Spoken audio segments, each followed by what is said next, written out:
Un variopinto grupo de rebeldes se enfrentó al mayor imperio de la historia. Entre ellos no solo estaban los padres fundadores y futuros presidentes, sino también los héroes olvidados que también desempeñaron su papel.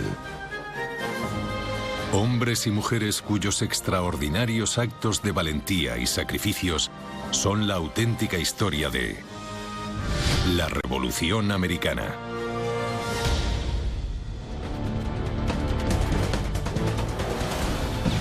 Habían pasado 14 meses desde la primera batalla importante de la Revolución Americana en Bunker Hill. 7 semanas antes, los padres fundadores habían firmado la Declaración de Independencia, anunciando el nacimiento de una nueva nación. Pero con el ejército continental al filo de la derrota, la nueva nación no parecía tener un futuro muy alentador.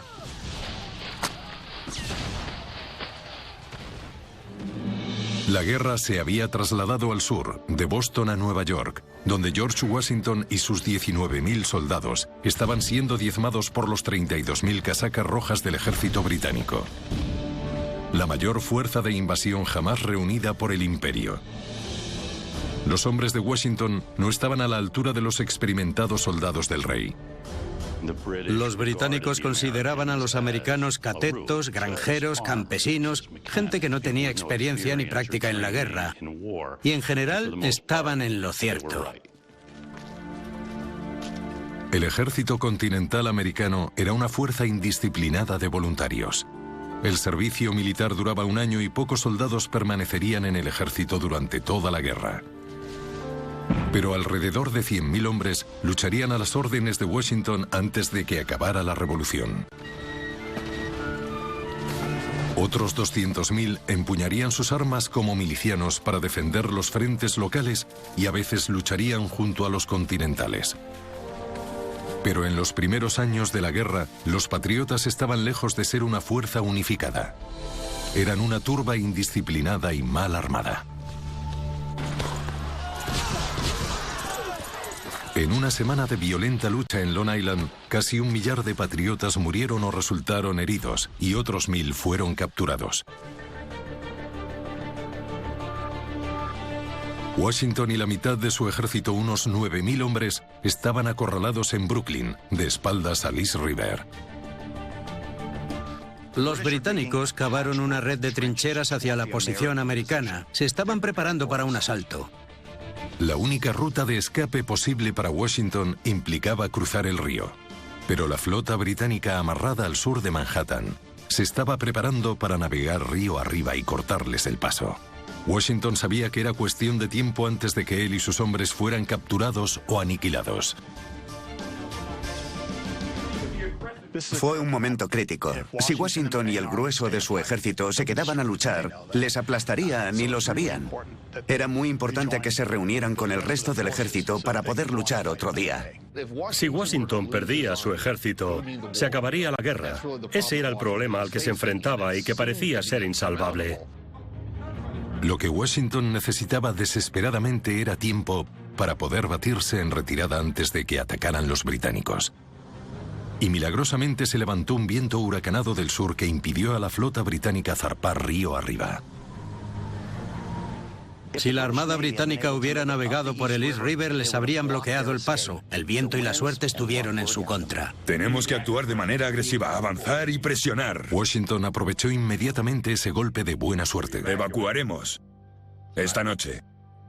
Su plan era cruzar a sus 9.000 hombres, caballos, armas y equipamiento por el East River hasta Manhattan. Desde allí, partirían hacia el norte para escapar del avance de los casacas rojas.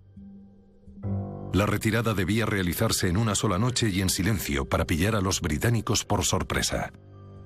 Debemos empezar de inmediato. Ya han oído, caballeros. En aquel momento, americanos y británicos estaban a solo 500 metros de distancia. Si los británicos se enteraban de lo que tramaba Washington, podrían pillar a los americanos con el culo al aire y arrasar con ellos. Que las fuerzas de Washington lograran cruzar el río sin que les detectaran parecía poco probable. Y en caso de fracasar se enfrentarían a una fuerza británica que triplicaba su número. Pero Washington contaba con un arma secreta, el coronel John Glover.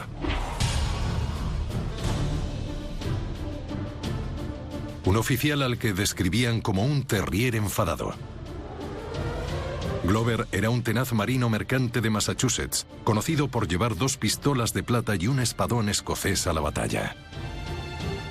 John Glover era un gran marino, no se andaba con tonterías, exigía disciplina y trabajo duro a sus hombres para mantener su navío a flote. John Glover era el líder de una de las unidades más peculiares del ejército continental, ya que era muy disciplinada y eficaz. Estaba formada por pescadores de Marblehead que sabían exactamente lo que hacían.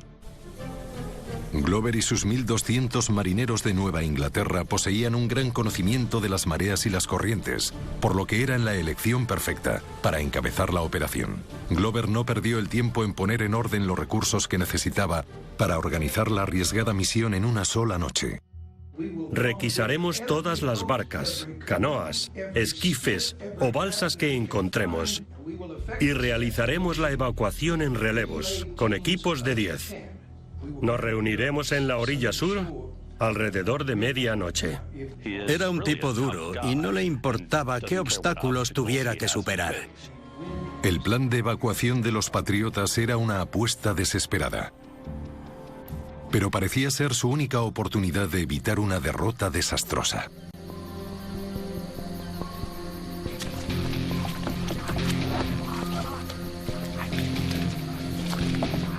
¡Deprisa, muchachos! ¡Vamos! Cerca de donde hoy se levanta el puente de Brooklyn, Glover y su equipo iniciaron la evacuación en docenas de pequeñas embarcaciones. En cuanto se subían a los botes, los hombres eran vulnerables, porque no tenían dónde esconderse y no podían ir más rápido. Las barcazas eran un blanco fácil. Pero esa noche, los patriotas volverían a tener mucha suerte. Como estaba nublado, era una noche muy oscura, así que los americanos pudieron fingir que seguían en sus puestos y unos cuantos se quedaron en el campamento para que no se apagaran las hogueras. Glover tenía que transportar las tropas al otro lado del río, pero también los cañones, el resto de armas y los caballos. Intenta cargar caballos en barcas y que no hagan ruido. A ver si consigues hacerlo en silencio. Las barcas iban tan cargadas que corrían el peligro de hundirse. El hecho de que ninguna de las embarcaciones se volcara al cargarlas, manejando una mercancía tan nerviosa, me parece asombroso. Para evitar que los británicos los detectaran, Glover había ordenado que envolvieran los remos en telas y prohibió a todos que hablaran. El único ruido que se oyó en el campamento patriota durante la retirada fue a propósito y lo realizaron los hombres de Washington frente a sus fortificaciones. Era para que los británicos pensaran que estaban cavando trincheras y para tapar el ruido que hacían al subirse en las barcas y remar por el río. Durante 9 horas con gran orden y precisión, la armada de Glover se dedicó a cruzar el East River. ¡Deprisa, muchachos, deprisa! Algunas embarcaciones hicieron hasta 11 viajes distintos. Pero cuando el sol empezó a elevarse sobre Nueva York, Washington y más de 1000 soldados seguían en la orilla de Brooklyn. El desastre seguía pareciendo inevitable, hasta que tuvieron otro gran golpe de suerte. Milagrosamente, una niebla muy densa cubrió el río. Un soldado dijo que no veía ni a 3 metros delante de él de lo espesa que era. La niebla permitió que los últimos botes de Glover se retiraran de Brooklyn. Pero no pasaron totalmente desapercibidos. Mientras Washington y los hombres que quedaban se subían a las últimas barcas, una patrulla británica detectó a los patriotas y abrió fuego. 4 de los rebeldes cayeron, pero Washington y la revolución sobrevivieron.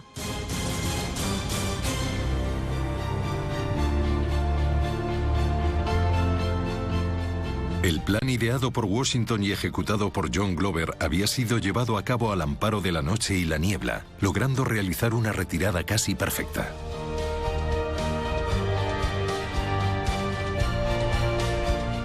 La huida de Washington en esta situación fue una combinación de ideas atrevidas y pura suerte. El resultado final fue que pudieron luchar una y otra vez. Una derrota tras otra se sucedieron tras la retirada de Long Island mientras las fuerzas de Washington abandonaban Nueva York a lo largo de Nueva Jersey para llegar al borde del colapso. Derrotados pero no vencidos, el futuro del desarrapado ejército patriota volvería a depender de otra apuesta audaz.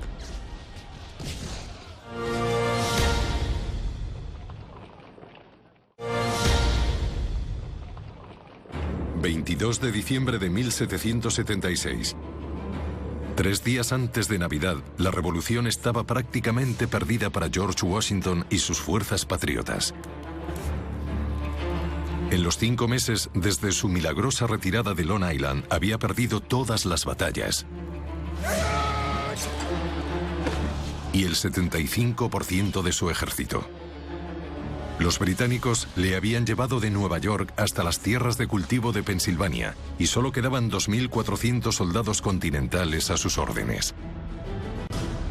Su ejército se desmoronaba. Muchos desertaban y parecía que no le iba a quedar un ejército para luchar en primavera.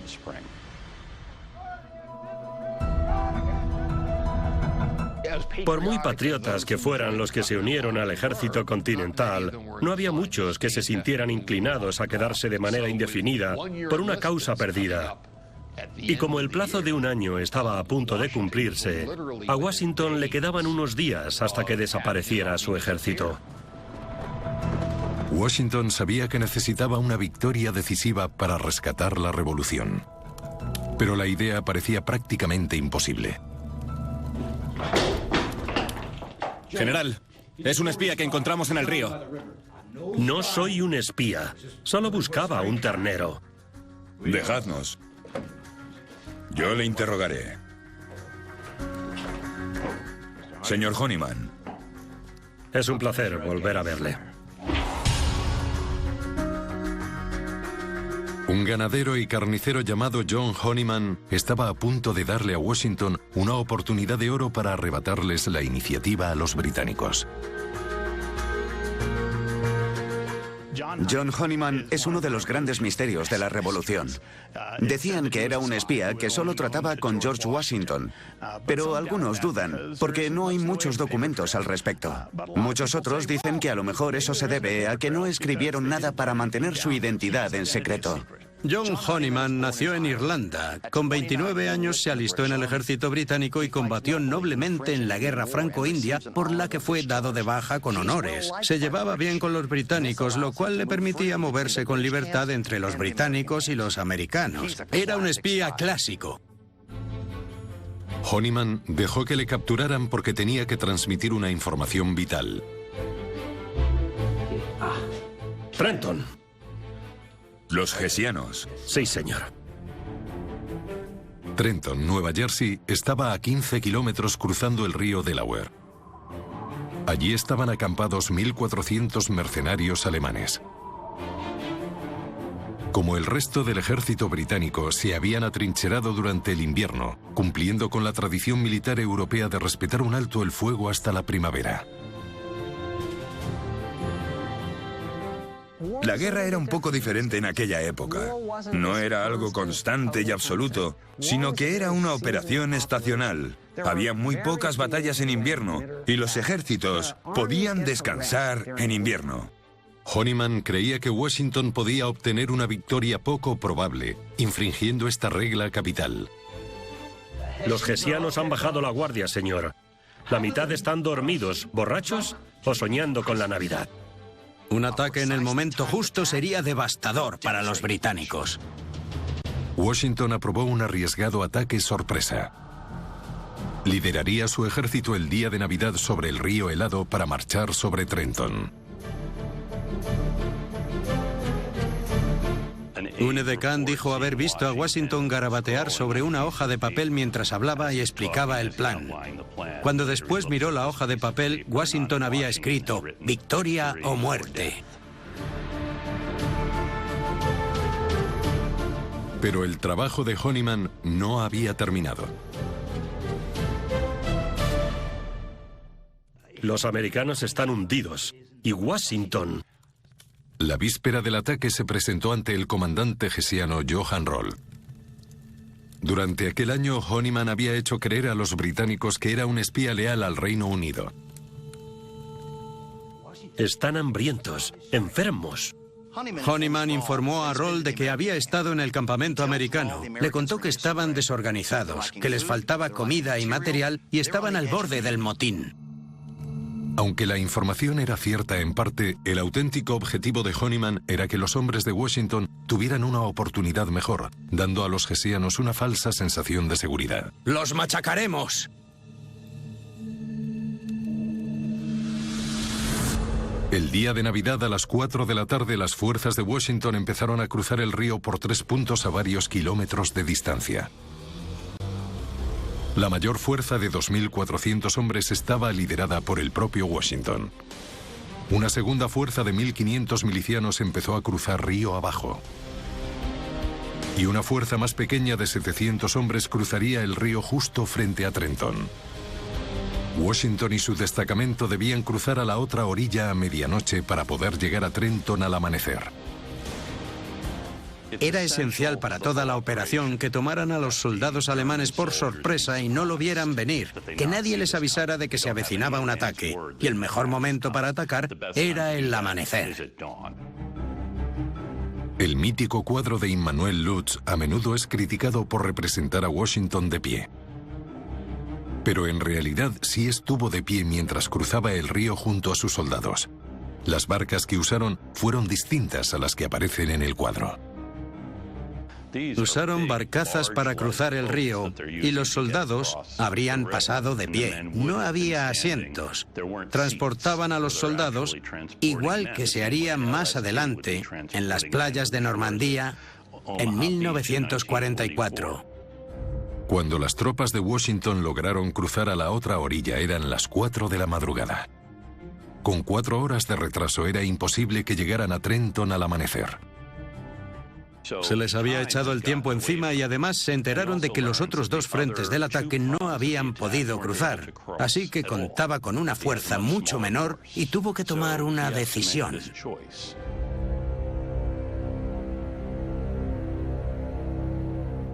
¿Abortamos y volvemos porque podrían darnos una paliza? ¿O seguimos adelante e intentamos ganar con lo que tenemos?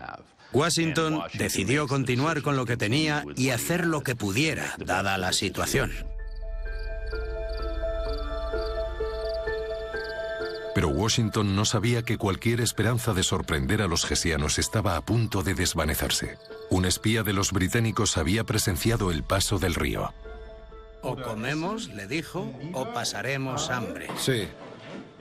Tengo que hablar con el coronel Roll. Majestad, ¿es posible? ¿Quién está loco, él o yo? Los dos, Majestad.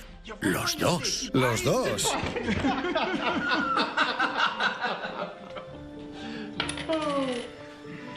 Es imperdonable que el comandante ni siquiera mirara el mensaje en aquel momento. Y creo que eso provenía del exceso de confianza y el desprecio que sentían por los americanos. Roll no leyó la nota. Si lo hubiera hecho, podría haber tendido una trampa para Washington y el ejército continental y haber puesto fin a la guerra en ese mismo instante. A la mañana siguiente, Washington y sus 2.400 hombres se lanzaron al ataque. Y pillaron a los hessianos totalmente desprevenidos. El coronel Roll fue una de las primeras bajas. Y los que sobrevivieron fueron capturados. El abigarrado ejército continental con pocos recursos y menos hombres había dado un golpe decisivo al imperio más poderoso del mundo. Fue una impresionante victoria para Washington y sirvió para subir la moral de los defensores de la causa colonial. La victoria de Trenton fue algo asombroso, como un fogonazo de esperanza. Y esa victoria, que sucedió a finales de año, fue un final de año muy positivo, que contribuyó a mantener viva la revolución. Así que si John Honeyman era lo que sospechamos, su contribución a la Revolución Americana fue inmensa. Cambió el curso de la batalla en Trenton e incluso el resultado de la guerra. Convirtió lo que podría haber sido una derrota abrumadora en una victoria imponente. Honeyman continuó su trabajo como espía 4 años más, sin ser detectado por los británicos y a espaldas de los patriotas. Pero la victoria que ayudó a lograr en Trenton fue suficiente para grabar su nombre en la historia americana. La sorprendente derrota enfureció a las fuerzas del Imperio Británico. Su respuesta fue rauda y devastadora. El destino de América descansaba sobre hombres y mujeres de a pie, dispuestos a hacer sacrificios extraordinarios para mantener viva la revolución.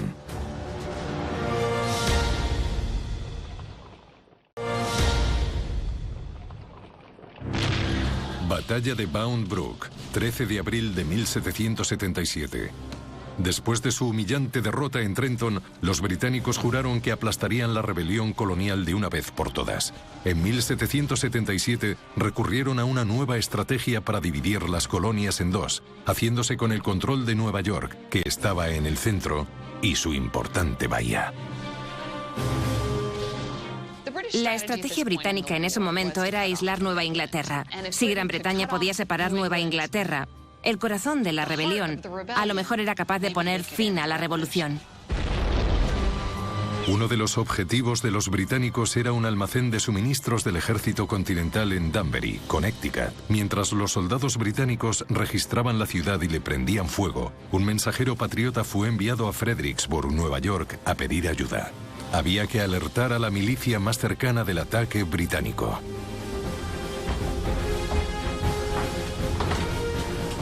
Coronel Addington, Danbury está en llamas. Convoque al regimiento. Henry Laddington era el líder de 400 milicianos del condado de Dutchess, en Nueva York. La suya era la única fuerza de la zona que podía detener el saqueo de Danbury y salvar los suministros rebeldes. Laddington debía intentar reunir las tropas de las milicias locales, así que tenía que avisar al mayor número de hombres tan rápido como fuera posible. El mensajero había cabalgado toda la noche y estaba exhausto. El propio Laddington era imprescindible. Tenía que organizar la milicia en cuanto llegara. No hay nadie más. Debes hacerlo. No lo lograré. ¿Padre? Niña, vuelve a la cama. Iré yo. Como padre, Laddington no concebía la idea de que su hija cabalgara sola en la oscuridad. Pero se dio cuenta de que no tenía otra opción. Sybil, de 16 años, conocía bien la zona, sabía dónde vivían los milicianos de su padre y podía cabalgar como el viento. Sabía exactamente dónde tenía que ir y cómo llegar de un lugar a otro. Era la persona perfecta para la misión. Sybil no estaba dispuesta a ver desde fuera lo que pasaba a su alrededor. Era muy valiente y quería participar, y cuando vio la oportunidad la aprovechó. El heroísmo y la lucha por la libertad no tienen edad. Sybil era joven, resuelta y haría lo que pensara que fuera necesario. Sybil Laddington cabalgó por los campos de Nueva York por la noche para reunir a los patriotas y salvar Danbury. Sybil llevó a cabo su arriesgada misión ella sola, recorriendo 64 kilómetros, 38 más que Paul Revere en su famosa cabalgada. La misión de Revere era llegar de Boston a Concord para advertir a la gente de que los británicos iban a confiscarles las armas. Y no lo logró. Sybil Ludington, por otro lado, evitó a los británicos, recorrió los 64 kilómetros y reunió a la milicia sin que la pillaran. Así que su misión tuvo mucho más éxito. Señor Elijah King, Danbury está ardiendo. ¡Hijos! ¿Qué ocurre, padre? El heroísmo de Sybil podría parecer notable para alguien tan joven, pero casi la mitad de la población de las colonias británicas tenía 16 años o menos. Y durante el curso de la revolución también tuvieron que desempeñar un papel en la lucha. Los colonos americanos no tenían la misma concepción que nosotros de la adolescencia. Pasaban de la infancia a aprender cómo ser adulto. La edad adulta comenzaba mucho antes. La madre de Sybil, Abigail, se casó 4 días antes de cumplir los 15. Eso hoy nos llamaría la atención. Por aquel entonces los niños tenían que madurar mucho antes que ahora.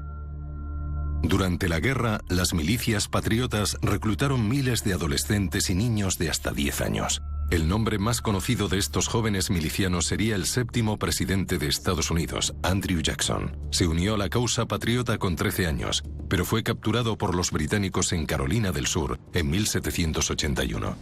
Un oficial británico ordenó a Jackson que le abrillantara las botas y Jackson era muy insolente desde joven. Lo fue durante toda su vida. Al parecer le dijo al oficial dónde podía meterse las botas e indignado, el oficial desenfundó su sable y lanzó una estocada a Jackson. Jackson hizo lo que pudo para evitar el golpe, pero el sable le rajó la mano izquierda y el cuero cabelludo. Como Jackson era relativamente joven, le dejó un pliegue en el cráneo. Durante el resto de su vida, hasta que murió en 1845, inconscientemente se llevaba la mano a la frente y tocaba el pliegue del cráneo y recordaba lo mucho que despreciaba a los británicos. Los niños patriotas como Jackson no solo servían en la milicia americana, sino también en el oscuro mundo del espionaje. Eran buenos espías, porque la gente no les prestaba atención. Una de las maneras de transmitir un mensaje era coser el trozo de papel a un botón. Nadie sabe cuántos niños perdieron la vida durante la guerra. Las penurias de la vida en la América colonial hicieron que esa generación estuviera demasiado familiarizada con la muerte. Muchas madres morían durante el parto y también morían muchos bebés. 1/3 de los niños fallecía antes de cumplir 5 años. Era muy poco probable que en una familia nadie muriera antes de tiempo. Pero eso no significa que estuvieran listos para la guerra. Las muertes de la guerra son diferentes. Pero la muerte no sorprendía a los niños de las colonias. Arriesgando su libertad y posiblemente su vida, Sybil logró reunir a 470 milicianos en la granja de su padre.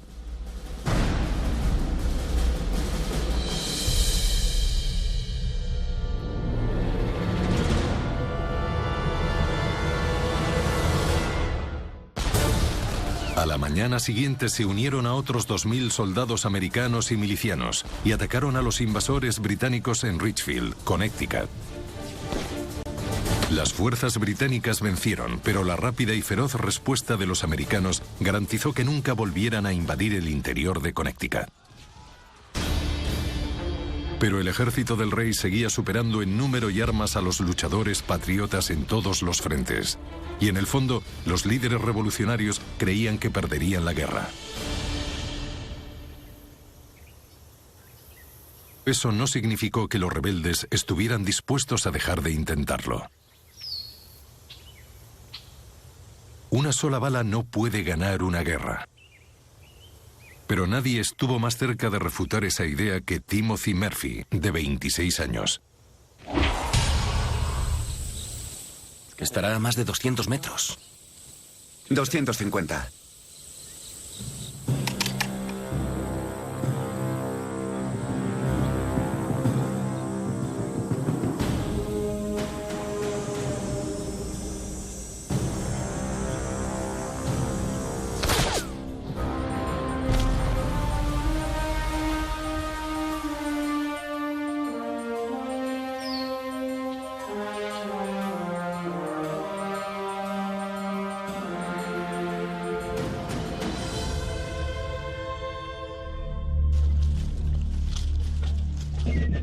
En otoño de 1777, 500 fusileros ayudaron a los americanos a estar en igualdad de condiciones que el ejército británico que avanzaba por el estado de Nueva York. Un leñador de Pensilvania, Timothy Murphy, se encontraba entre ellos. En las montañas Apalaches, decían que los chicos aprendían a usar un mosquete en cuanto tenían la fuerza suficiente para levantarlo. Durante su infancia, habría cazado mucho en el bosque y allí habría aprendido a disparar. Murphy y el resto de fusileros eran tan letales que los británicos les llamaban los enviudadores. El secreto de su éxito no era solo cuestión de habilidad. La precisión de sus rifles de Kentucky era muy superior a la de los mosquetes empuñados por la mayoría de soldados británicos y patriotas. El interior del cañón del mosquete es liso. Como la bala que dispara tiene poco diámetro, se mueve de manera errática al recorrerlo y salir disparada hacia su blanco. Es como lanzar una canica, no la puedes dirigir bien. Los mosquetes había que dispararlos en fila, varios a la vez, y de todo ese plomo, algo daría en el blanco. Si disparabas a un gran grupo de personas, la bala daría a alguien. Puede que no al hombre que estuvieras apuntando, pero sí al de al lado o al siguiente. Por eso nos parece una tontería ver a las tropas alinearse para dispararse unos a otros, pero era la única manera de causar algún daño. Pero la ingeniosa tecnología del rifle aportó una precisión revolucionaria al arte de la guerra. Un rifle tiene estrías a lo largo del interior del cañón que hace que la bala gire. Es como lanzar una bola rápida que es mucho más precisa.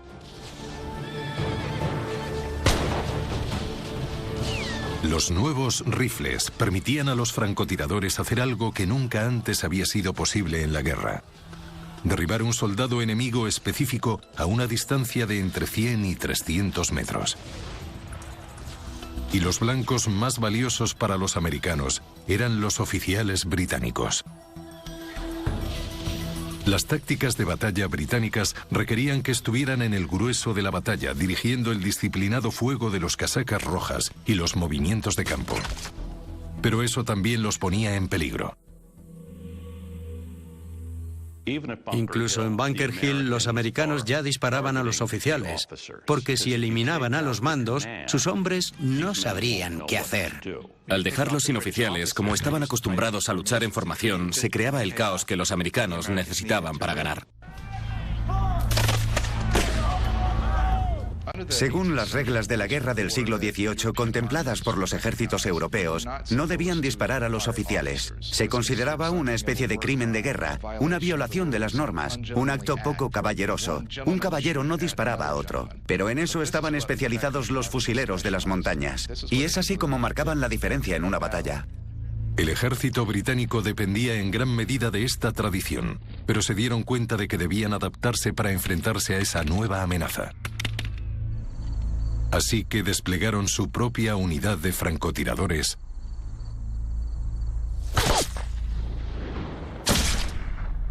liderados por el capitán Patrick Ferguson. Antes de que Murphy tuviera la oportunidad de cambiar el curso de la guerra con una bala, a Ferguson se le presentaría la misma oportunidad. Ferguson era uno de los soldados británicos a los que les gustaba la infantería ligera, tropas que no estuvieran entrenadas para luchar de cerca, sino que dependieran principalmente de su puntería. A Ferguson se le presentó una oportunidad de oro en Pensilvania, cuando él y su patrulla se adelantaron al grueso del ejército británico que avanzaba por Filadelfia. Entre los árboles, Ferguson vislumbró a un general americano que había salido en una misión rutinaria de reconocimiento. Era George Washington.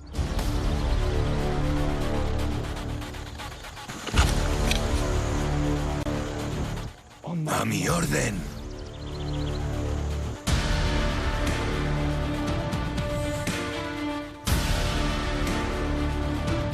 ¡Alto! Ferguson tuvo a Washington en su punto de mira, pero estaba de espaldas y como era un hombre de honor, Ferguson no disparó. En su lugar, decidió hacer prisionero a Washington. ¡Desmontad! ¡Desmontad! Pero fracasó. Su legado como francotirador quedaría definido por el disparo que no realizó. Si Ferguson hubiera apretado el gatillo, podría haber acabado con la revolución. ¿Quién sino Washington podría haber llevado a los americanos hasta la victoria? Es una gran pregunta sin respuesta.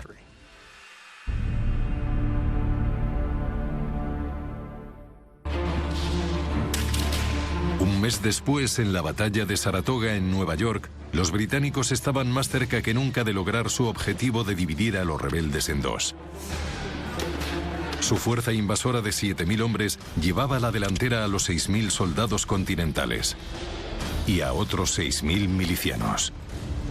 Si los británicos ganaban esa batalla, se terminaría la guerra.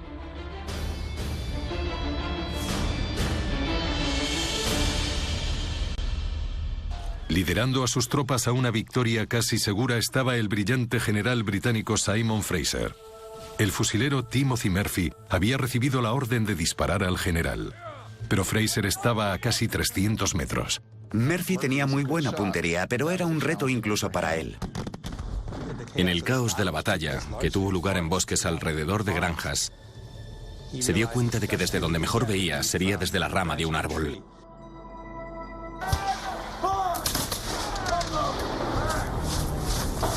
¡Deprisa!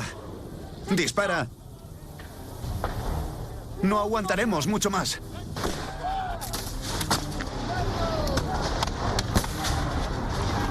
¡Tendremos que bajar la colina! ¡Atrás! ¡Murphy, ahora!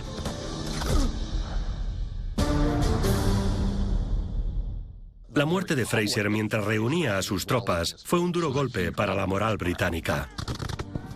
Cuando Fraser cayó víctima de este ataque, sus tropas flaquearon y tuvieron que retirarse a una posición defensiva. Al final del día, la victoria americana estaba asegurada. Una semana después, 6.000 casacas rojas se rindieron, casi un cuarto de las tropas británicas. La impresionante victoria de Saratoga fue un punto de inflexión en la guerra.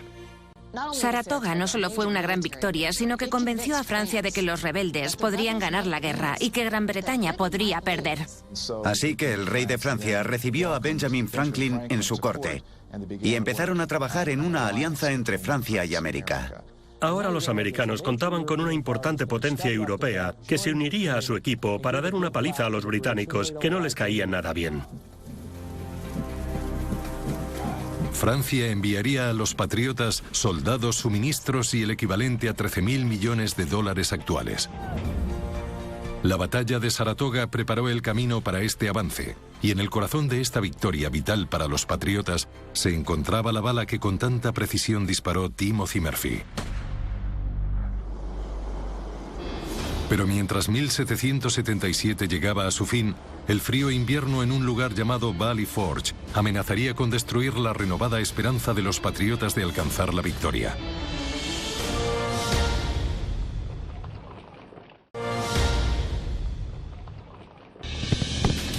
La victoria de Saratoga había renovado la esperanza de las fuerzas patriotas de ganar la guerra. Pero cuando 1777 llegó a su fin, una oleada de sorprendentes contratiempos les hizo creer una vez más que su causa estaba maldita.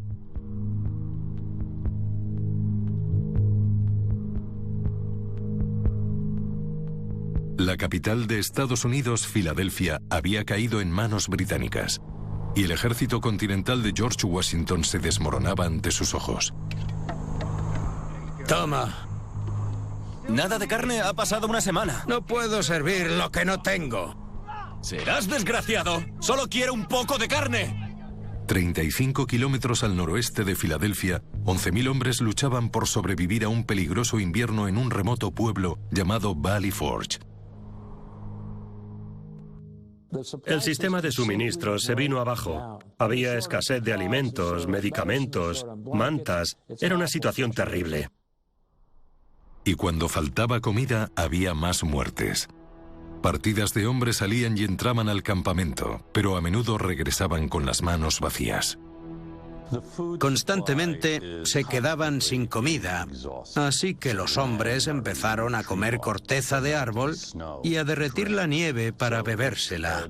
Eran tiempos desesperados para un ejército sin zapatos, ropa ni comida. Los caballos morían por falta de comida con la que alimentarse. Como el suelo estaba congelado, no podían enterrarlos, así que tenían un problema con los cadáveres. Encima olía fatal. Valley Forge se recuerda como un cementerio helado donde legiones del ejército de Washington murieron de frío. Y una oleada de enfermedades mató a muchos más patriotas antes de que llegara el frío de verdad.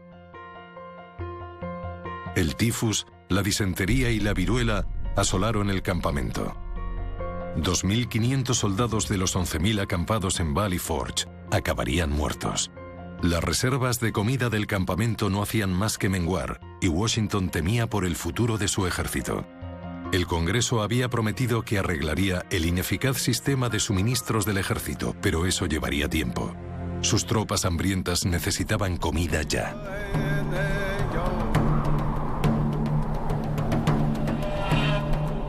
Pero Washington no tenía ni idea de que una partida de rescate ya iba en camino. Hank Jerry era un jefe de guerra de los Oneida, una tribu de Nueva York que se enorgullecía de ser aliada de la causa colonial. Hank Jerry era un guerrero tan duro como el que más. En una batalla en Nueva York, él y sus guerreros Oneida lucharon junto a los patriotas. Él solo mató a 9 casacas rojas, y aunque le dispararon en la muñeca y no podía seguir disparando, cogió su hacha de guerra y empezó a matar británicos con ella. Los Oneida se encontraban entre los pocos aliados nativos americanos con los que contaban los patriotas. Cuando las tribus americanas se dieron cuenta de que los colonos estaban luchando contra los británicos, tuvieron que decidir de qué bando estaban. Era una decisión comprometida porque querían apostar por el bando ganador. La mayoría de los indios que lucharon en la Revolución Americana lo hicieron del bando británico. Después de todo, los colonos eran los mismos que vivían cerca de los nativos americanos y los que más les preocupaban. Se estaban mudando a tierras indias y el Imperio Británico les había prometido que las protegerían. Hank Jerry decidió ponerse de parte de los patriotas porque pensó que sería lo mejor para su nación. El apoyo de los Oneida a los rebeldes había dividido a una poderosa liga de naciones indias llamada la Confederación Iroquesa. Igual que los patriotas y los leales a la corona, los nativos americanos lucharon entre sí. Al enterarse de la situación del ejército continental, Jerry y sus guerreros transportaron 40 toneladas de maíz más de 600 kilómetros hasta Valley Forge. Después de sobrepasar a los británicos y a sus aliados indios, los Oneida finalmente llegaron a Valley Forge.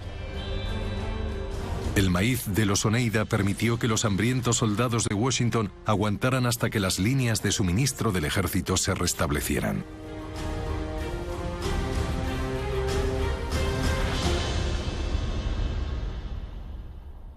Las tropas de Washington no solo sobrevivieron a Valley Forge, sino que aprendieron algo nuevo: disciplina. Su maestro fue un oficial prusiano llamado Friedrich von Steuben. El orondo instructor de 47 años era un soldado de fortuna que iba en busca de una causa. Y encontró una: convertir al abigarrado grupo de patriotas en una máquina de guerra bien engrasada. El ejército que salió de Valley Forge era de profesionales que podía plantar cara al británico. Antes de Valley Forge no era así. El nuevo ejército continental era algo más que el producto de las enseñanzas de von Steuben. Durante las penurias que pasaron en Valley Forge, los hombres sacaron fuerzas de su estoico comandante. Fue casi como si Washington, solo con su personalidad, mantuviera unido el ejército. Puede que sea una exageración, pero demostró que Washington controlaba hasta cierto punto las emociones de los soldados que lucharon por él. Washington tenía edad de sobra como para ser su padre, y de hecho fue una figura paternal para muchos de ellos. Miles y miles de soldados se quedaron. No tenían por qué. No podían obligarles. Podrían haberse rendido entregando sus armas y haberse ido a casa. Pero no lo hicieron. Hay momentos cruciales en los que la gente normal marca la diferencia. A Washington y sus soldados les esperaba un reto sobrecogedor, y seguían teniéndolo todo en contra. Mientras la guerra avanzaba hacia el sur, los patriotas debían resistir como fuera una nueva oleada de invasores británicos y otros enemigos más cercanos.